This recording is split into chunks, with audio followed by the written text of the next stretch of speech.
দেখতেই পাচ্ছেন এগুলো হচ্ছে স্নেক প্লান্ট। এটা হচ্ছে ইনডোর প্লান্ট। আপনারা যদি এটা ঘরের ভিতরে রাখেন, এটা রাতেও কিন্তু অক্সিজেন প্রোভাইড করে। অন্যান্য গাছ কিন্তু রাতে অক্সিজেন দেয় না, কারণ সূর্যের আলো থাকে না, খাবার তৈরি করতে পারে না। কিন্তু এই গাছ আপনার রাতেও অক্সিজেন দেয় এবং এর একটা ভালো দিক হচ্ছে এটা বাতাস পরিষ্কার করে। অর্থাৎ যাদের ধুলাবালিতে অ্যালার্জির সমস্যা আছে তারা কয়েকটা গাছ আপনার রুমে রাখতে পারেন। আজকে আরও কিছু কথা বলবো।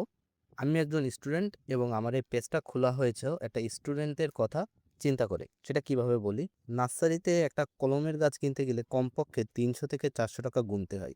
আর যদি বড় গাছ কিনতে চান তাহলে সেটা হাজারের উপরে চলে যায়, যা একটা স্টুডেন্টের পক্ষে কেনা সত্যি কথা বলতে একদম মুশকিল, অসম্ভব। তো আমি সেই কথা চিন্তা করে এই পেজটা খুলেছি।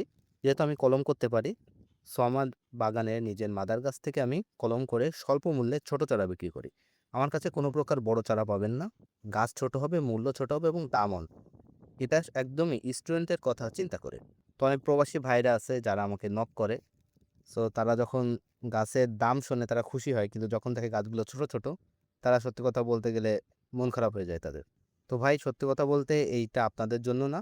বড় গাছ কিনতে হলে আপনারা অন্য অন্য নার্সারিতে যান। অনেক বড় বড় বাংলাদেশে ভালো নার্সারি আছে যারা জিও ব্যাগ সেট আপ, বালতি সেট আপ, বড় বড় গাছ বিক্রি করে, ওখান থেকে কিনতে পারেন। আমার কাছে পাবেন সব ছোট ছোট গাছ এবং কলমের গাছ, সব ফলের গাছই কলমের।